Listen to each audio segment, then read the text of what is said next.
Morning, all. Thank you for making the effort to be with us this morning. We're going to start primarily in 1 Corinthians chapter 4. So if you're going to go ahead and turn there, we'll begin there in just a moment.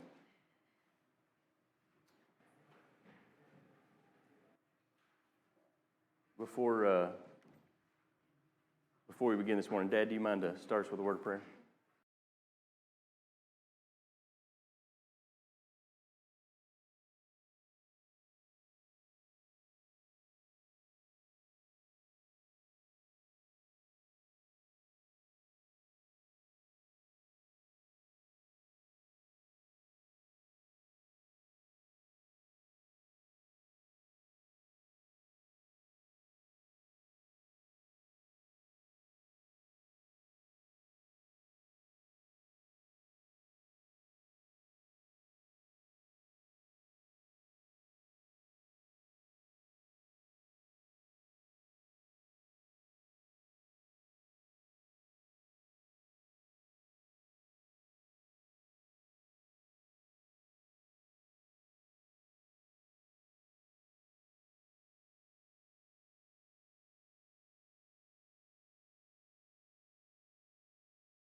Yeah, thank you.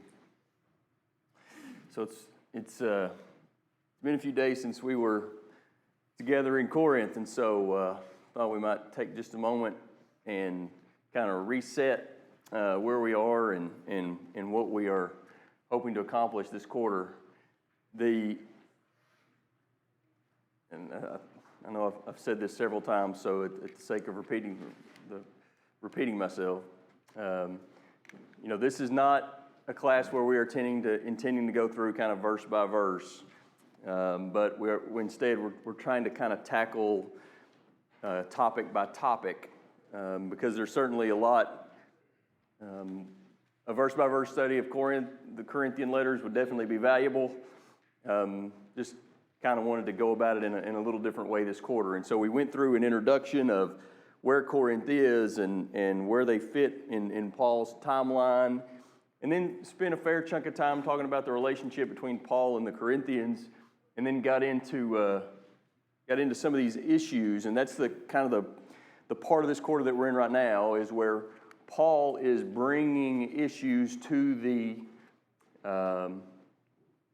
attention of his brethren in Corinth. We know that they asked him questions. And we are going to get to a whole section of the class that is his response to the questions they asked. But before he answers those questions, he had a few issues that he felt needed to be addressed. And that's kind of where 1 Corinthians starts. The book of 1 Corinthians starts with Paul addressing those issues, and that's where we begin our class. And so in our last class, we spoke about divisions. And that is largely where Paul begins his letter, is this issue of divisions.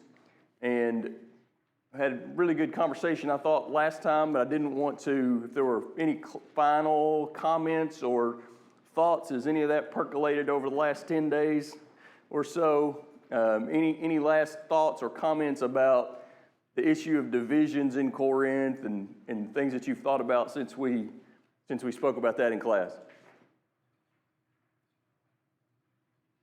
We'll leave that lesson as it was. I will say, I think some of the most interesting comments actually happen after class. That's kind of the way that classes work, and I got a very interesting comment after class that I thought was pretty encouraging, and I'll let them tell it if they want to tell it, but. The gist of the comment was the experience that this individual's had in the Lord's church is not that the reputation that we tend to be very nitpicky and divisive, but on the contrary, in really good churches, we tend to show a lot of grace and a lot of patience, and that was their experience in the Lord's church. I thought that was a really insightful comment. Sometimes we remember or think about the worst of us and don't remember about the best of us. And so I think that's important. And I think that the choice of using that lesson to lead into this lesson is important. Because a lot of what caused their divisions in Corinth was the thing that we're going to talk about this morning. The arrogance in Corinth. Goal is to spend 2 class periods on this material.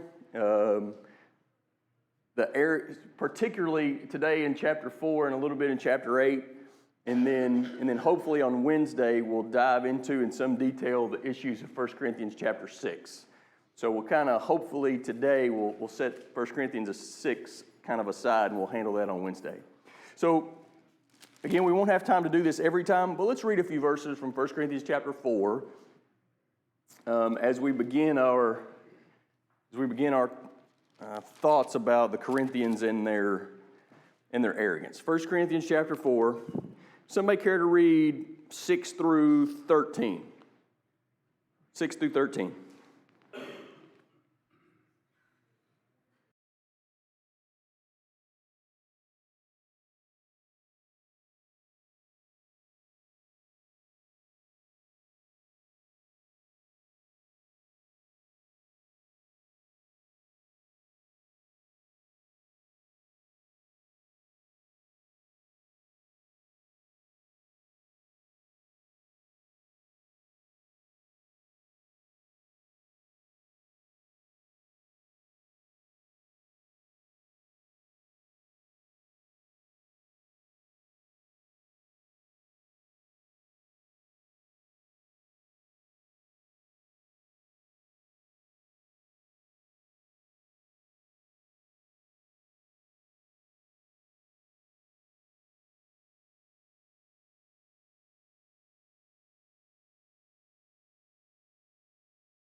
And someone care to finish that up 14 through into the chapter?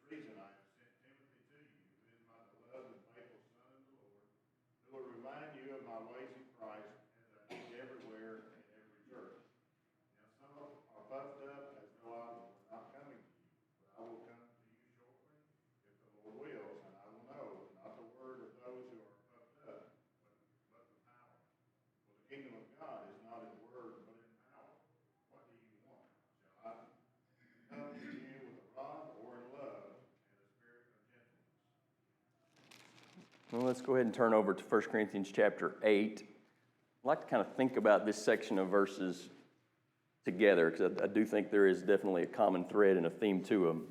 1 Corinthians chapter 8, just the first 3 verses, if someone wouldn't mind to take those for me.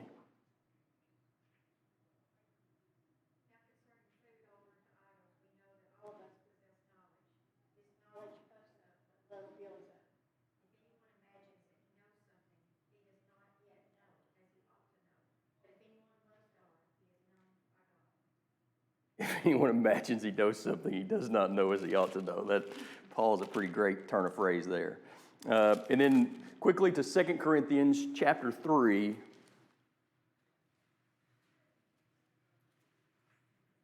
And verses 4 through 6. 2 Corinthians, Karen, 2 Corinthians 3, 4 through 6, if you don't mind.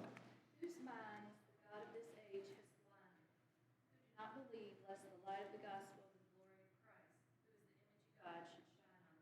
I don't mean to interrupt you, but you're not where I am. So one of us is in the wrong place. 2 Corinthians 3. I was in 4, sorry. Those are good verses. We'll get to them.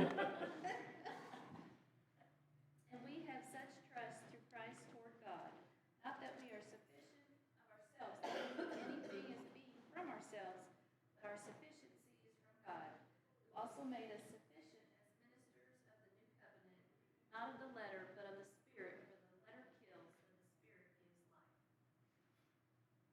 life. Okay, so before we get into my questions, I'm more interested in your questions. Tell me, just from those passages that we read, what are your key takeaways? What do we learn about the Corinthians? What lessons do you think we need to apply? Tell me where we start with these verses. They are arrogant. There's a good place to start, Miss Carol. And how do we know they're arrogant? Maybe no, it's probably not the best way to ask the question, but let's start there. How do we know they're arrogant? Paul said so. I got it. Yes. So what are the characteristics of their arrogance? How does it show itself? Self-reliant. They think they're accomplishing all this. Self-reliant. That's a great word. Thank you for using that. So they believe that they are self-reliant, and that they are accomplishing many of these things. What do we, again, based on where we've been in our study of Corinth and now these verses, what do we think the Corinthians thought about themselves?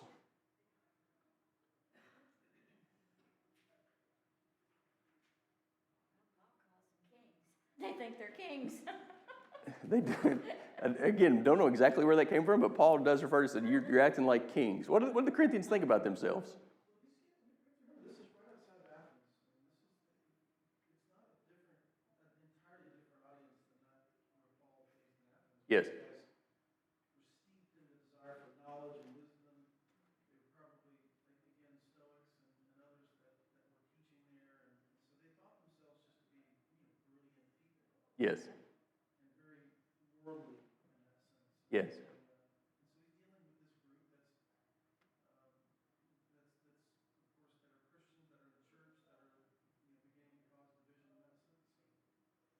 Yeah, so no, I don't think there's any question. Again, if we would have put the Corinthians on truth serum and have them write out what they thought about themselves, they would have said, we're probably in the top 10% of Christian intelligence.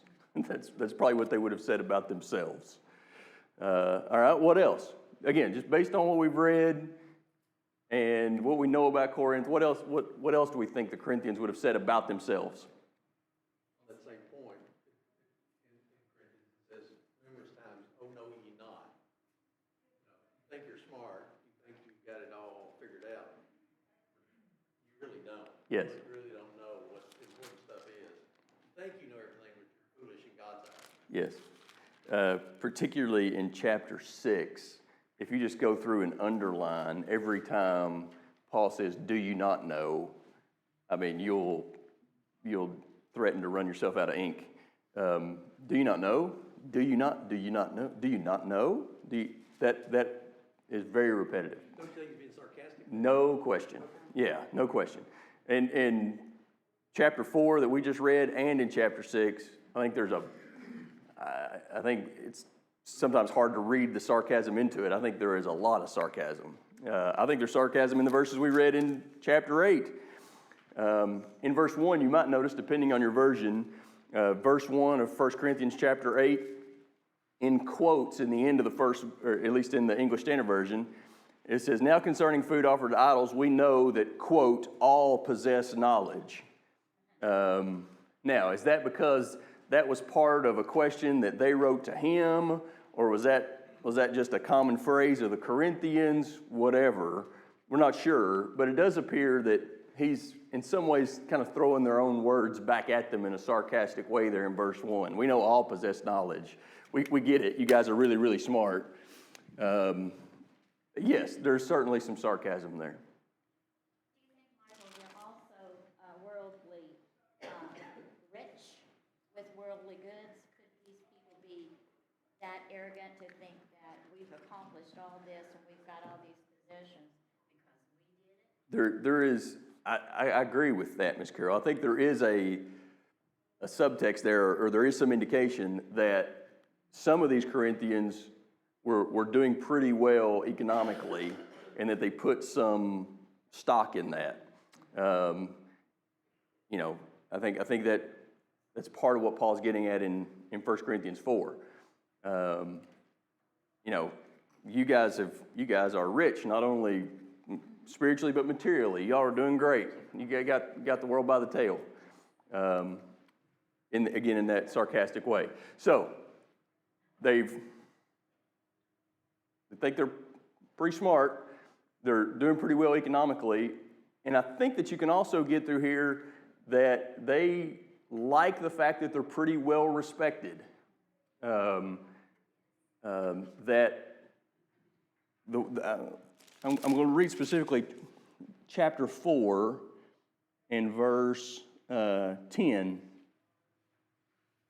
Notice, I think this is where we get a lot of what they think about themselves as Paul contrasts the life of the apostles to what the Corinthians think about themselves. We are fools. We are thought of as fools for Christ's sake, but you are wise. They thought they were very intelligent. We are weak, but you are strong. You are held in honor, but we in dishonor, or we in disrepute. I think they certainly took some pride in the fact that just from a worldly perspective, they were respected. They had some influence and some respect. Again, contrast to that of the apostles. So I think that kind of gives us the groundwork of where they thought they were. And I do want to spend just a minute. I was very intrigued by this 1 Corinthians chapter 4 and verse 9. There's some very specific words, and this is there at the top part of our study. There's some very specific words in chapter 4 and verse 9 that Paul uses to describe himself, that he uses to describe the apostles in contrast to the Corinthians. And so, did anybody, and the words, I've got them on the board here, but they're also in your lesson. I will not risk my own humiliation with the pronunciation of those words, but there they are. And there is a common thread between all of those words that Paul uses in that one specific verse in verse 9. Did anybody note in their study a common thread between all those words?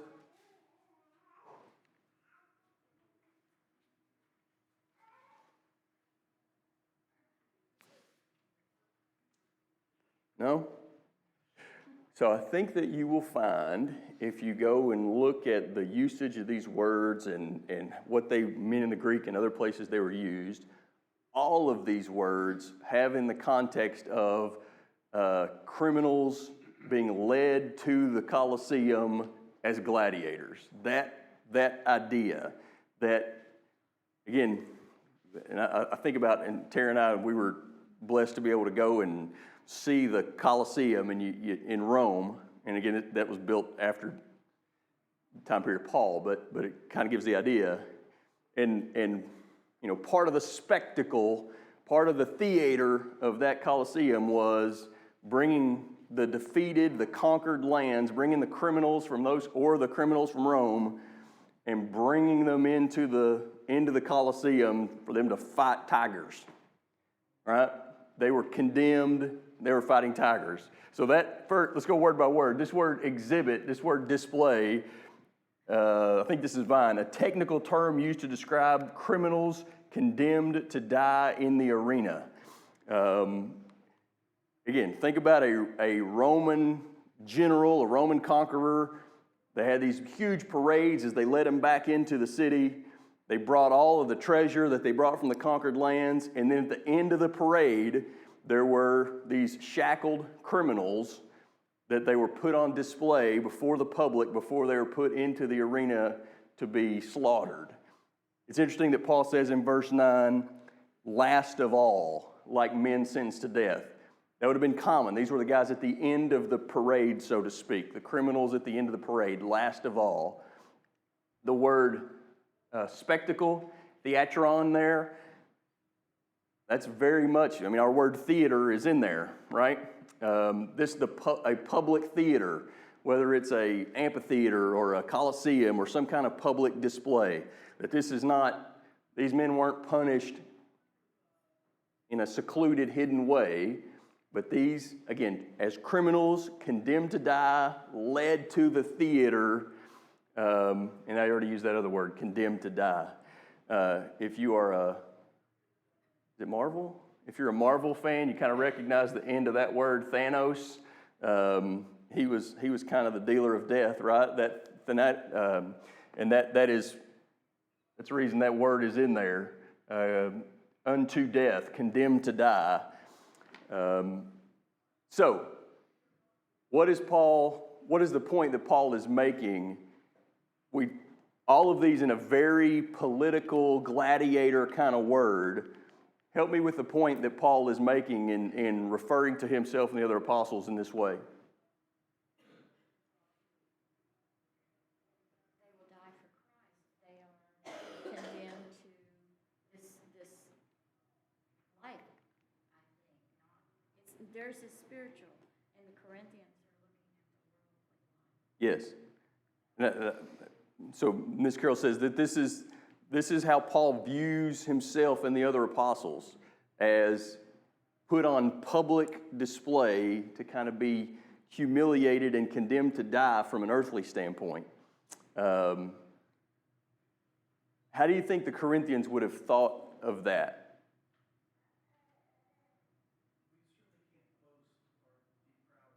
Yes.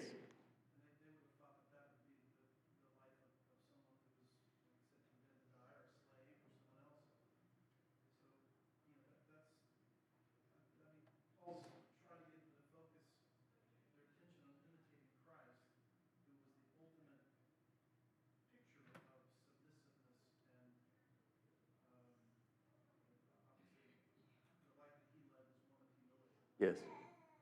And the word humility that you use, there is some element here of humiliation. Would the Corinthians have allowed themselves to be humiliated? Pride has a really, really hard time with that. Arrogance, thinking a lot of yourself, has a really, really hard time with that.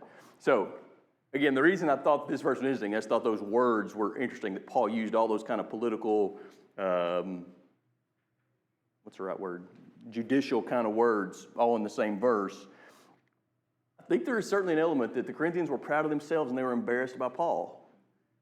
That this guy, he's not well respected. He doesn't have a lot of money. He is the Romans think that he's a borderline criminal. We are none of those things. We are well respected. We are a Roman colony and we're doing pretty well. Like, maybe we're a little better at this than Paul is. I think there's definitely an element of that in some in Corinth. So anyway, I think that is an interesting part of that verse. Something else for us to think about as it relates to that verse is, why is the kind of humiliation of the apostles, if you'll let me to use that term, why does Paul say that it's a public display? Let me ask that question a different way. Why were criminals executed publicly in Rome? Make a statement. That's exactly right. It was the point was that it was public, right? The point was that everybody could see it. So if these apostles are being treated this way in a very public way, what's the point God is making?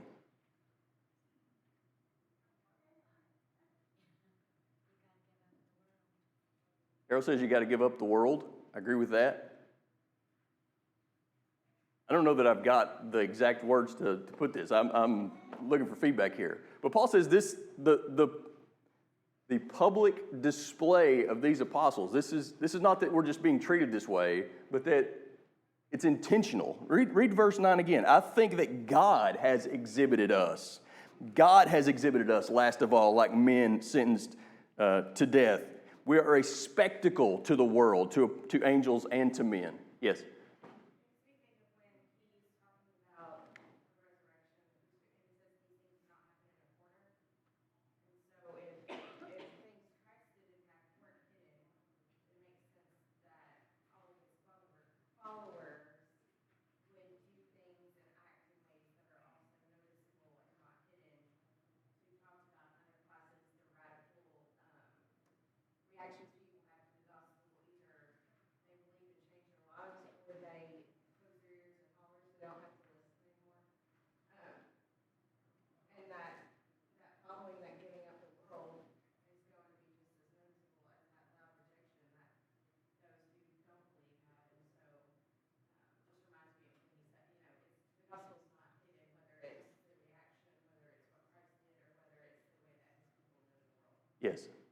why would God want to put on display the fact that his followers are going to be humiliated? That seems so counter to the goal of trying to grow Christianity. Come join us, you'll be humiliated. Like, why would God intentionally make that point?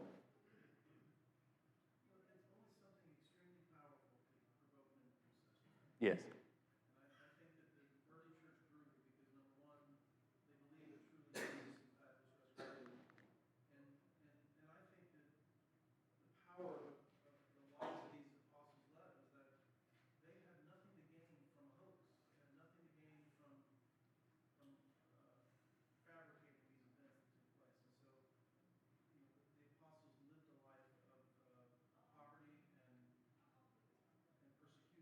Yes. And that's ultimately what Christians are going to be facing very soon. Yes. Doesn't that correlate to God's set apart, we're light, we're salt? I mean, all those things. Peter finally got that. After he messed up, when he denied Christ, and he became that after Christ's death. So I think he realized that how he was supposed to act, whether that's no matter what that looked like. Stephen became a spectacle in front of all of them to show. Yes. The cause for Christ. So it was not that they're doing it to show themselves selfishly. I want to be this. They want to be a martyr for Christ. Yes. Yes. Jesus was humiliated on the cross, but then God's glory was shown in his resurrection, and his followers are humiliated here. But it glorifies God in the present because the world sees the humble way that Christians, like Ron said, that Stephen took that death, that will inherit that glory for ourselves at a later time. Well said. So I think there's at least a couple of things there. One is humiliated in the eyes of whom, right? And that is obviously important. And second, as both Ron and Tara indicate, what is the long-term impact of that being public? Ron mentioned Stephen specifically. Did the humiliation of Stephen have an impact on the early church? No question. How much strength or edification, whatever the word is, if you've ever read like Fox's Book of Martyrs or read these stories about the early church and the men and women who were willing to, for their faith, die at the hands of the Romans, if you've ever read some of those stories, they're gut-wrenching, but they're also pretty faith-building, right? So in the present, it appears that they're being humiliated, that evil is winning, that these men are put on display. Isn't it interesting that that's what God uses to encourage us? And I think Stephen is a great example of that. And we could use many others, and James and Jesus, obviously himself. Again, would the Corinthians have thought about it in that way? Do we think about it in that way? Maybe more to the point.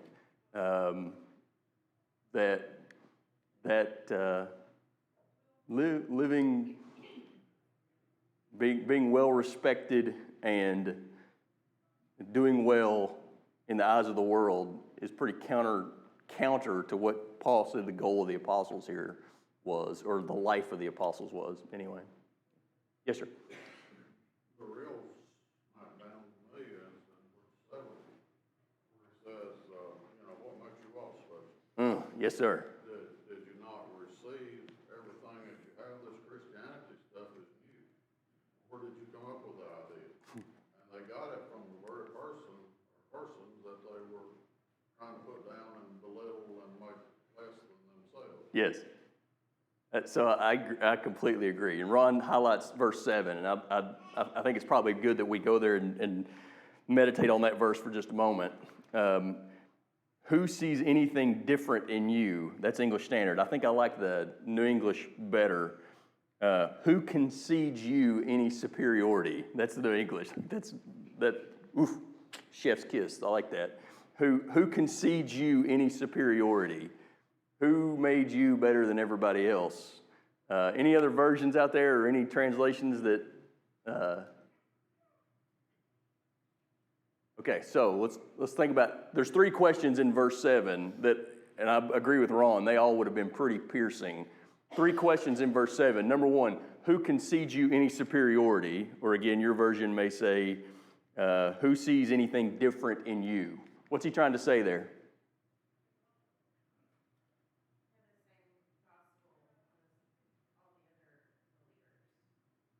Okay.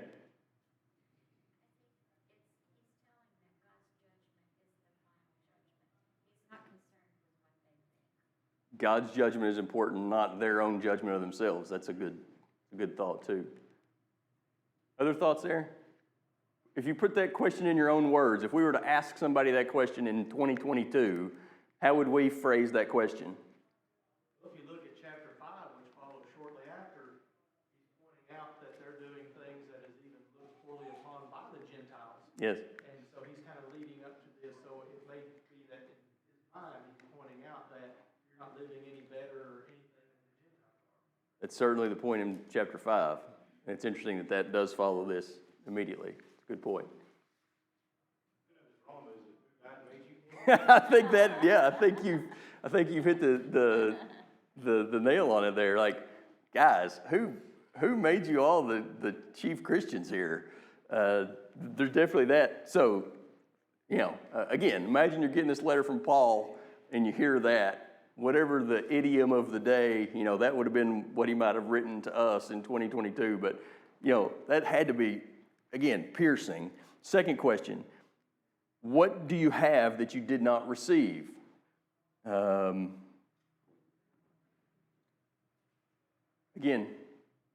in our current, maybe we would say it that way, I don't know. What do you have that you did not receive? What is he trying to say there? What's he getting at?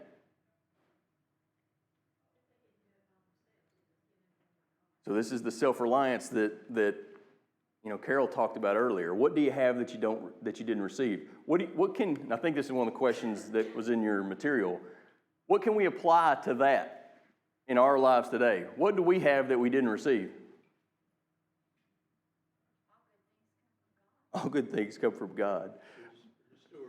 So let me ask it a different way. What do we have that we did receive? Let's go through the list. Grace, mercy, forgiveness, love. Keep going deeper than that. What do we have just tell me things you got in your lives that bring you satisfaction and joy and goodness.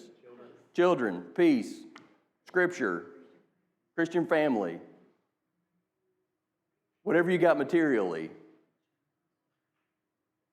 Keep going. Go down the list. Whatever it is in life that gives you the slightest bit of enjoyment on the earth, what do you have that you did not receive?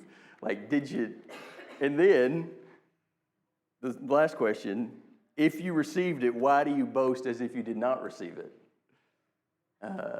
That is the self-reliance question. So, whatever, scripture, did you write it?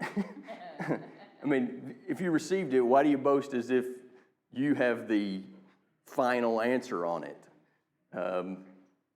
Your church family, did you? Are you the one that put all this together? Was this your idea? To Ron's point, did you invent this Christianity thing? Why are you boasting as if you didn't receive all this? Yes, ma'am.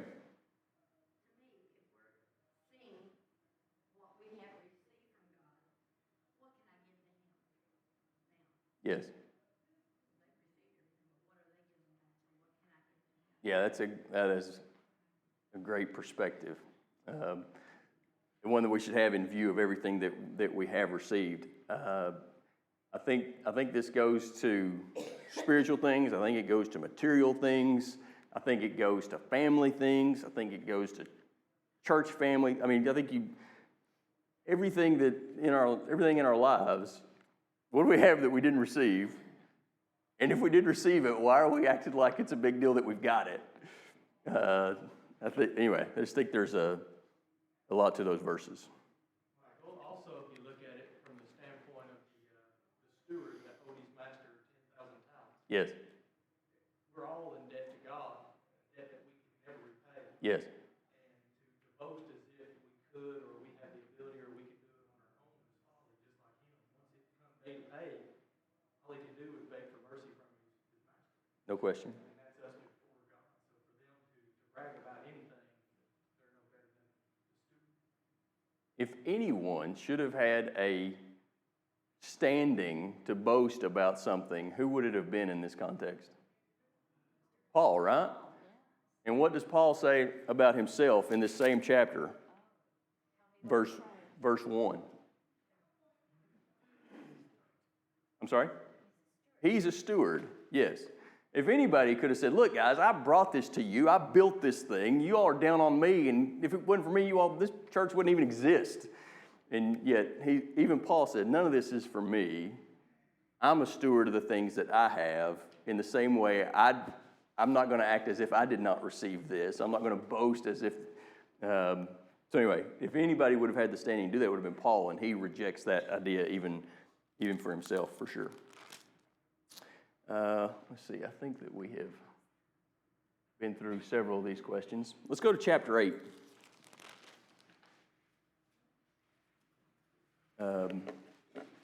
One last point on those condemned to die. I had this note and I failed to mention it earlier. I found this quote somewhere. I thought it was interesting. A man sentenced to death, and so think about this in terms of this idea of being a spectacle being led to the arena. A man sentenced to death does not care of unimportant earthly things. They are interested in relationships and loved ones in eternity. I think that's pretty interesting. I think that even, if you said you had X months to live, what would you be interested in that time? My gut is that we would be interested in relationships and loved ones in eternity. And so the apostles, as those condemned to die, they know relationships, loved ones in eternity. Anyway, thought that was an interesting way to think about that. Okay, let's go to chapter 8. We read these verses once before, in these first 3 verses. And the question I ask is, why does knowledge tend towards arrogance? I don't know if that's the best way to phrase that, but that's what we got. So we're going to go with it. Why does knowledge lend itself to arrogance?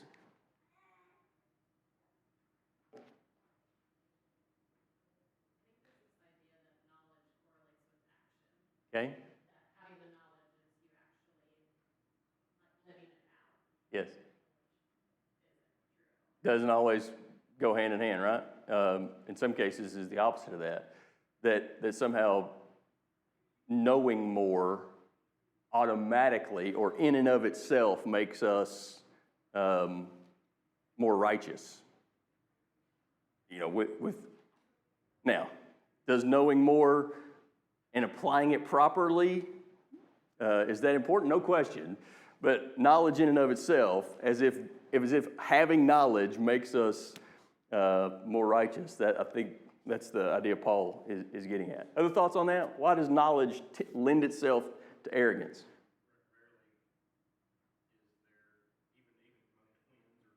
Rarely is there the same learning curve among humans who are imperfect from every person sitting next to you. Yes. And people see that sometimes. I don't know if it just going back to their superiority issue, whatever. I was able to answer the question faster than you were. I was able to acquire this knowledge. I could read quicker than you. Not because they haven't studied the same amount of education. It's just that person's different a little bit in how they whatever. Yes. So I think that they get that going back to the feeling of superiority, or I don't know if it makes them feel good that they're or whatever. There's something obviously material in their thinking that it just it's allowed me to be overthinking that. Yes. Knowledge can, again, if not tempered with some real faith and love and grace, knowledge can lead to overconfidence, especially in difficult topics where not everyone has the same perspective or the same, background, and it lends to overconfidence that, man, I can't believe you don't see this my way, and then all of a sudden we got division. I think that's probably part of what you saw in Corinth. They were very, very confident in their own understanding of Scripture. Everyone should understand this precisely as I understand it, and if they don't, then apparently they're a heretic. There has to be some of that. So C.S. Lewis, education without religion, as useful as it is, seems rather to make man just a more clever devil. I think there's probably something to that. Other thoughts on these verses?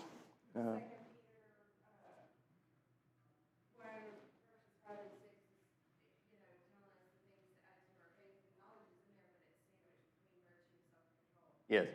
So have the virtue first, and then add to that the knowledge, and then add to that the self-control.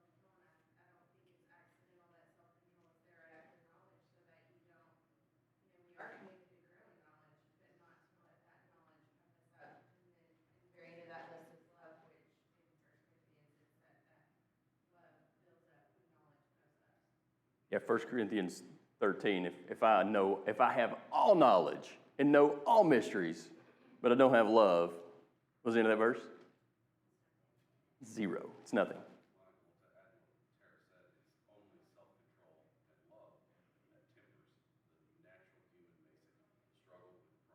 Yes. Well said.